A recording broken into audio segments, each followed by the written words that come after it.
story called Grandmother's Lesson. Um, it's from the UUA website. Um, Once upon a time, there lived a brother and a sister named Leah and Sam, who were about your age. They were Jewish, and Passover was their favorite holiday because there was so much to do. The day before the Seder, they would help sweep the house clean of all breadcrumbs, help set the table with special Passover dishes, and put out an extra chair and cup for Elijah, the prophet. Then on the evening of Passover, the relatives would arrive, and the Seder would begin just after sunset. One year they came to a place near the end of the cedar where their father poured wine into Elijah the prophet's goblet and asked the children to go and open the door for him. This was one of their favorite parts because it was so mysterious. They ran to the door and looked up and down the street. They didn't see anyone except the new children next door. They had just moved from Haiti and they were playing in their yard. No Elijah. Leah came back to the feeling sad. Where is Elijah? She asked. Every year we pour him wine and open the door, but he never comes. What does he look for? What will he ever come for Passover? Her parents looked at grandmother. I have seen him, said grandmother. Though I didn't realize it at first, Elijah comes in many disguises. I saw him long ago, when I was about your age. One cold day, just before Passover, I was minding my younger brothers and sisters, and my mother was resting. There was a knock on the door. I opened the door, and there stood a beggar. He was dressed in rags and had an old sack in his back. I saw his shoes were full of holes. May I come in and sit by your fire and have some food? He asked. I'm so hungry and cold. I knew we were not a wealthy family. My parents worked hard, and I still barely had enough for a simple meal, let alone a Passover feast. We have nothing extra for you, I said, and I shut the door. I peeked out the window and saw the beggar walk to our next door neighbor's house. The neighbors had even less than we did since the father had died. The mother worked very hard, taking in sewing, but she had many mouths to feed. I was sure she would turn the beggar away, but I saw her open the door and invite him in. The next day, my mother was cooking for our Passover meal and setting the table. Suddenly, there came a cry from the kitchen. Our dog had grabbed the chicken from the counter, knocking over the apple raisin pudding that my mother was preparing. When my father got home, he found us sitting and crying. There was no money to buy another chicken or to make another dessert to celebrate the Passover. We were still sitting and crying when we heard a knock on the door. It was our poor neighbor. She smiled and said, "It seems that misfortune has come to you. I would like to invite you to celebrate Passover at our home this evening. I don't have much, as you know, but somehow I was able to make more matzo balls than usual from my flour, and the soup kettle is full." My parents thanked her and promised to bring the food that they did have prepared that had not been spoiled. After our neighbor had gone, my mother asked me, "Who was that who knocked at the door yesterday while I was resting?" I said it was a beggar. I told him we didn't have him enough, and we sent him away. Where did he go?" She said, "To the neighbors." I shrugged. My parents looked at each other. "Do you know who that beggar was?" My father asked. "No." "That was the prophet Elijah," said my mother. "He comes to see if we are helping make the world a better place by being welcoming and generous." We had a wonderful Passover with our neighbors. We found that when we shared from our kitchen, there was plenty for all. When it came to the part of the Seder where my father poured wine into the Elijah cup, I asked if I could go and open the door for Elijah. My parents smiled. Grandmother finished the story by saying, "I didn't see Elijah again, but ever since then, I try and treat everyone as though they were Elijah and find that there is always enough." When Grandma's story was finished, everyone was quiet. Then Sam said, "What do you mean to treat everyone like Elijah, Grandmother?" Grandmother looked at them and asked a question. "What was the last kind and welcoming thing that you did for someone?" "I helped my teacher carry some books because she was tired," Sam answered. "I invited the new girl to play with me at school and my friends at recess," said Leah. "How did it feel?" asked Grandmother. "Good, warm, happy," they replied. "This is how it feels to treat everyone like Elijah," said Grandmother. Then Leah jumped up from the table. "I think Elijah would like us to invite our neighbors to celebrate Passover with us." Can I go invite them to the Cedar? Mother and father looked at each other and smiled. The new neighbors weren't Jewish. They had recently moved to the neighborhood from Haiti. There was exactly the spirit of welcoming that Elijah taught. Yes, go and tell them that if they would like to join our Cedar meal, they will find our door open. And it seems that Elijah did visit on that Passover day after all. Thank you.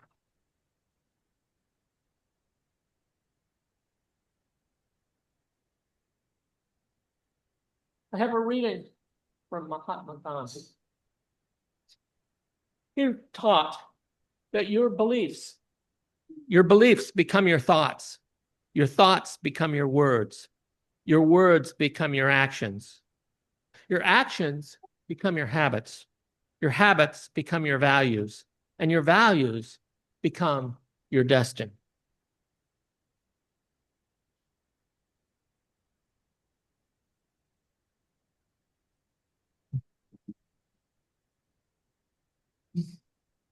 I want our UU communities to be more inclusive. I want myself to be more inclusive, more so. I want you to be more inclusive, not growth for growth's sakes, but because it will transform. It will transform me. It will transform you. It will transform this congregation. It will transform Galveston to be more inclusive.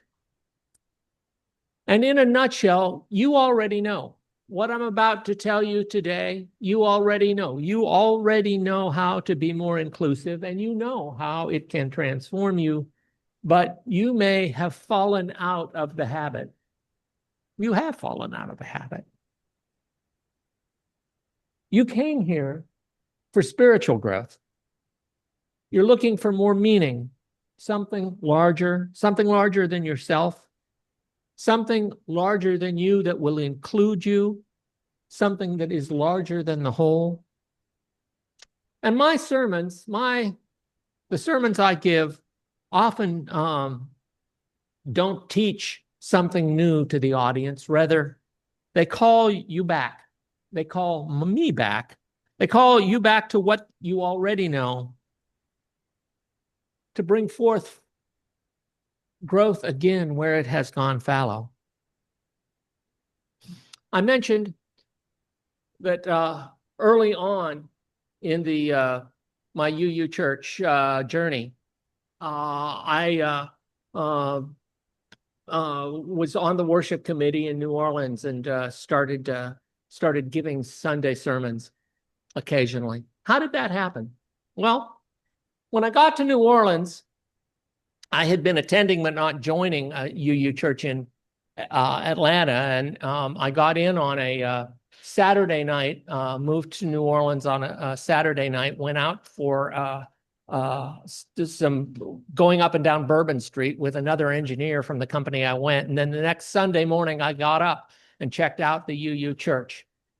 And I came there a few weeks running, and there was a group of people that would go out for lunch after the Sunday service. And they would, 4 or 5 of them would caucus together, shoulder to shoulder, in a closed little circle that didn't let in newcomers unless they were like brash and rude the way I was.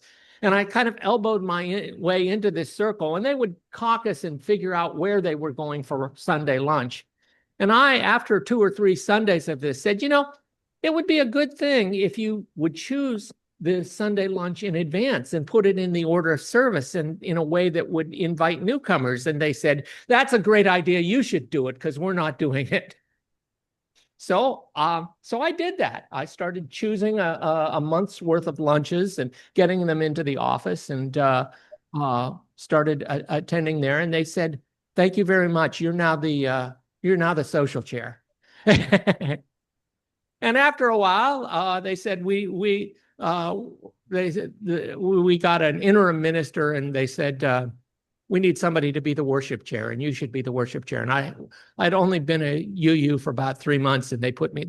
This was not really a very healthy congregation, actually, but then they asked me to be on the board, and I was in that church for about 3 years, and I moved to Austin, Texas. And they already had a group that was going out for lunch, and they invited me to participate. And soon I was scheduling the Sunday lunches. And soon after that, they asked me to be the social chair. And then after that, they asked me to be on the board. And then so I moved. I went out to the summer while I was in Austin. I went out for a summer in San Jose, California, and they didn't have a lunch group, and I didn't even ask anybody. I just started putting it in the order of service where we were going for lunch, and I moved to Huntsville, Alabama, and they didn't have a lunch group, and I started organizing a lunch group, and they made me the social chair, and I then eventually moved to the Bay Area, Clear Lake area here in the extended Galveston, Houston area. And the third Sunday that I was at the Bay Area UU Church, the congregational president stood up during announcements and said, we used to have a really good Sunday lunch group, and it's just fallen apart. We need somebody to come forward and start organizing Sunday lunches. It's like, I have just been called to this ministry. And that's part of my journey towards being more inclusive and welcoming. I fell into the habit, and I call to you today to fall back into the habit of being inclusive, the way that you already know how. Repetition of the same thought or physical action develops into a habit which, repeated frequently enough, becomes an automatic reflex. You already have the habit of inclusion. You need to strengthen it. You need to make it automatic. I invite you to make it second nature. Including others is just one of the goals. The other is how you will be transformed by the practice of inclusion. We are, as I wander around our denomination and visit other churches, I would say that UU has a habit of inclusion that we have somewhat fallen out of, that COVID did a number on us, and we fell back in terms of our welcoming, and we haven't come back all the way. I see this community doing a lot right, which is why why I urge us to be even better. I'll tell you, I went to that New Orleans church for a few months. I have two sisters who are both gay, Liz and Trish, two younger sisters who are both gay. And I came to that congregation, hadn't yet joined. And about 3 months into that church, there was a sermon about including gays and lesbians in our faith and in our movement. And it was still kind of a new idea at that time, but it was a gay affirming church. And I wasn't gay, but I wanted to join a congregation where I did not have to apologize for my family. And so it meant a lot to me that congregation welcomed me and would have welcomed my sisters if they had been in that city. And that was the thing that moved me to walk up the aisle and sign the membership book to that first UU congregation. We suck at being inclusive. How can we be inclusive? How can you feel inclusive of others when you're feeling so excluded? There's a quote from Reverend Russell Lyman. Inclusion isn't about being invited to sit at someone else's table. It's about building a new table together where each person's voice and presence matter equally.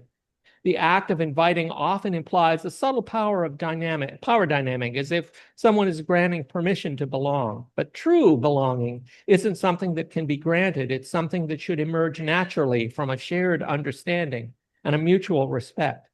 So the question isn't just about who is included, but how we include, and also why we are including. I've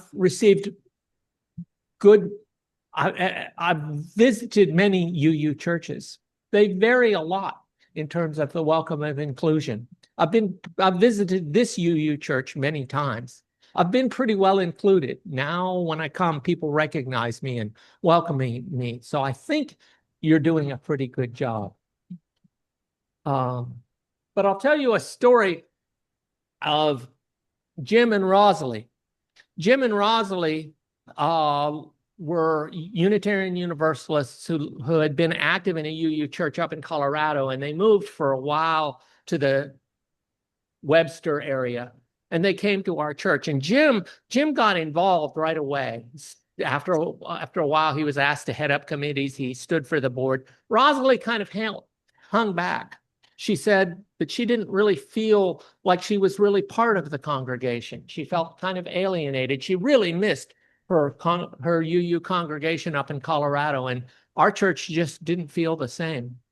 Well, I was the social chair. Yeah, I told you about how I got to be the social. I was the social chair. We have a tradition at that church called the end of the month party. And many months we have on the last Saturday of the month, someone hosts in their home a party. And I asked Jim if they would host the end of the month party. He said, you better speak to Rosalie. And I spoke to Rosalie, and she said, nah. She said, I don't know. It seems frightening. But I kind of leaned on her. I kind of chuckled with her. I encouraged her. And she finally said that she would host the end of the month party. And it went well, and we had a really good crowd, and it was a really good party. And then the next Sunday, Rosalie said to me, David, I really didn't expect this. I've been feeling like I was outside this church. I was like outside the fishbowl, looking into the fishbowl, and I was wondering why they didn't do it this way and why they didn't do it that way. And last Saturday night, when I had the minister and a bunch of members of the board and major committee people and the people that have been in the founding members of the church all in my house, thanking me, celebrating me, accepting, and having a damn good time, I suddenly slid from being on the outside to the inside. Suddenly, I was no longer saying, why don't they? But I was saying, why don't we? I want you to be more inclusive and welcoming because it will change you and it will change your understanding of where you stand in this community. That's what it looks like when it works. So it's not just for strangers. It's for the shy. It's for the downcast. It's for the bereft, the bitter in this community.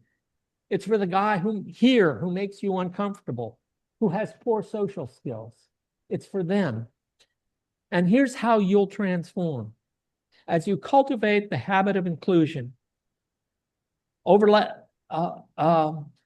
will find that there are overlapping circles of concern. I want you to build the habit of inclusion so that you become more included in many areas. I'm not just talking about inclusion in the Galveston Unitarian Universalist Fellowship, but it's a place to start.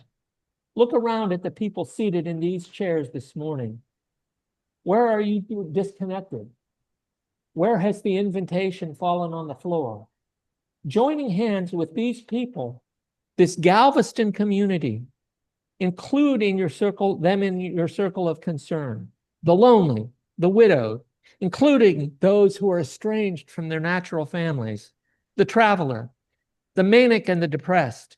Include these and you will be transformed. You will be strengthened. You will be the agent of your own transformation. Look out. These are your people. Look around. Include them. Please include them. Thank you. Oh, it was so good.